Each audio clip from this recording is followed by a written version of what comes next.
do you know what the God frequencies are? I was like, no. And he goes, well, you need to look into the God frequencies. And I said, well, what are those? And he says, well, the reason Jesus was able to do all these miraculous things was because he was in tune with all three of the God frequencies. That's why we went there. Yeah, we were searching for it. I wanted to see the energy vortexes. But at this point, I thought, well, that's out of the question with how things were going. Yeah. And so we checked in, and I remember the first person that I noticed, he was at a distance, and I remember grabbing him. I was like, holy shit. I was like, that guy walks exactly like Gabe. Exactly. Gabe Accardi was my best friend of all time, and he's passed. But Gabe was always known as a protector. He was known as a protector from the time he was a kid to his hockey career, to his SEAL career, to his CIA career, his MMA career. Everybody. Which is interesting because all these like tough guy crowds all considered Gabe to be a protector. He was the enforcer on the hockey team, the goalie on the hockey team, and we know how rough hockey can be.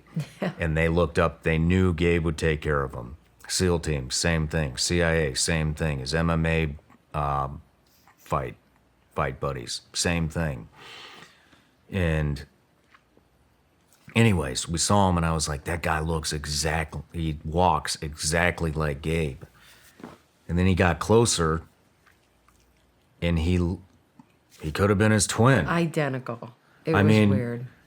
If they were standing side by side, you would know they're not identical twins, but you would look at them and go, I see the differences, but those are identical twins. Even his style. Walk the same, dress the same 3-day shadow, same brow line, same jaw line, same smile.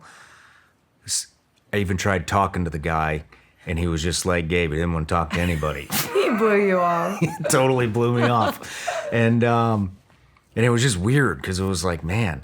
And he's the only guy that we kept running into at the resort. Mm-hmm. And I know a lot of people are like, oh, yeah, you just think that because that's the guy that sticks out in your brain. Yeah, I'm aware of all these things. I used to work for the CIA, and so I know what to look for when people are following me, and I know the psychology behind all this stuff. That was not it. That guy, if we were in the restaurant, he was in the restaurant. If we were touring the pool, he was down there at the pool. If he was in the activity center where you go out, you figure out where you're going to go on the hikes and do all these other activities, he's in there. I think we even ran into him out in town. Did we run into him out in town at that mall? No, I don't think so. But everywhere else. Everywhere. Yeah. And it was a big resort. It was huge. Different restaurants, he was everywhere. And I thought that was really odd. But I didn't at the time. Then Dave Rutherford, and Jonna, we went on vacation with them. Dave and John are our best friends, and you were tired for a good reason, and I went to lunch with Dave and Jonna, and right away, like, Dave started kind of getting on my ass. He listened to this interview I did with this guy Andrew Bustamante, and we had talked about. It was just a discussion, but we had talked about where we would go if America wasn't the superpower anymore. And it was just inevitable, and there was nothing we could do. And he brought his thing up. I said I would go to Paraguay. And he was like, well, why would you go to Paraguay? I said, well, and Dave he was like, what are you talking about? Are you going to leave the country? I'm like, no, Dave, I'm not going to, it was a conversation, but I was like, I'm not in the mood to listen to your opinion on what I should do when our country collapses. I don't give a shit what you think. I'm not asking for any advice. This is what the fuck I want to do. And he's like, well, why do you want to go there? And so I told him, said, it's south of where all the cartel shit's happening. They're not growing drugs. Nobody's ever heard of the place. It's landlocked. There's not a lot of people there. all these reasons. You know, Well, now you're giving away our secret. it's a place to disappear. There's other places like this that I've got in my back pocket too. So, but he started getting on my ass about it, and I like completely lost my temper, and like uncontrollable. And I'm yelling at him, and I'm anybody who's looking at me in this very nice restaurant, I'm pointing at them, yelling at them. You probably fucking did this shit. It's your fault that we're here. Fuck you. Quit eating your fucking salad and get the fuck out of here. I didn't care who it was, anybody that got in front of me, anybody who paid me any attention that I didn't want attention from. I told them exactly what was on my mind, and it didn't go well. And then we went out, and he kind of calmed me down a little bit. And I mean, we tried it was just not a good trip, you know. And Didn't you get emotional there too? where? At lunch? Yeah, that's what I'm saying. I was crying. I was pissed. I lost my temper. I was yelling at people that I don't even know. You know, they're looking at me like I'm a crazy person, because I was. Or maybe I'm not. Maybe other people are feeling like this too. I don't know. You know, at that specific moment in time, it felt like I was the only one who was against all of these agendas that are challenging the way I was raised. And so, yeah, I completely lost it. I was a disaster.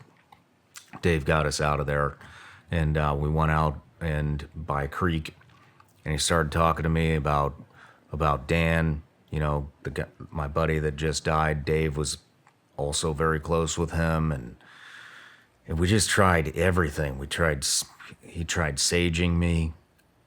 He tried talking to me about the Bible. We went out to dinners, you know, and nothing was helping. And then we did the sage thing, and then we went out to dinner one night. And I remember at dinner, this is kind of the first thing that got my wheels spinning. We went out to dinner, and Dave was we were talking about frequency. And like I said, I've been on these rabbit holes where I'm looking at the universe and quantum physics and you name it, I've looked into it.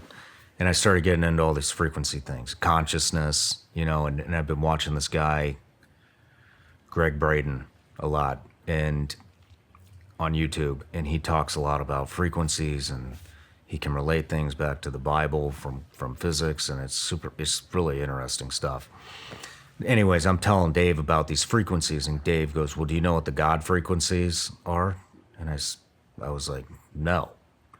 And he goes, well, you need to look into the God frequencies. And I said, well, what are those? And he says, well,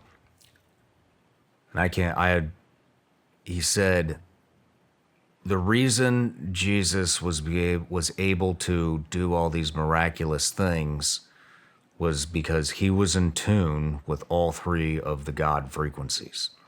So when he parted the seas, when he walked on water, all these things, he was 100% in tune with the three God frequencies. I don't know if Dave just said that to me just to get me thinking because he thought that would resonate with me, or if that's actually in there. It's in the Bible. But whatever, it worked. It caught my attention, and it got me thinking, and I was like, whoa. I mean, I do a rifle machine a couple times a week, which is a device that shoots frequencies through your body that supposedly brings you back to baseline frequency. And supposedly it can cure cancer and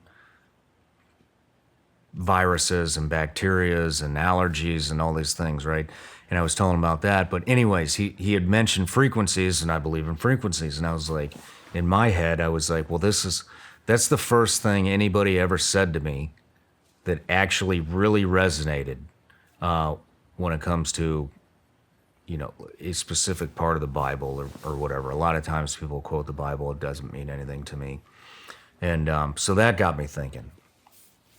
And I hadn't had my phone for the majority of the trip.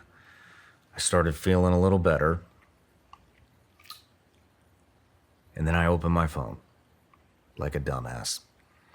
And I think this was our last day, wasn't it?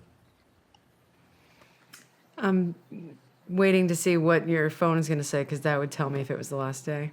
Hey everybody, I'm Shawn Ryan. Click here to subscribe to the Shawn Ryan Show YouTube channel for the hottest and most compelling interviews that you will not see anywhere else. I've also made a playlist of all the previous SRS episodes so they're easy to find. You can find that right here.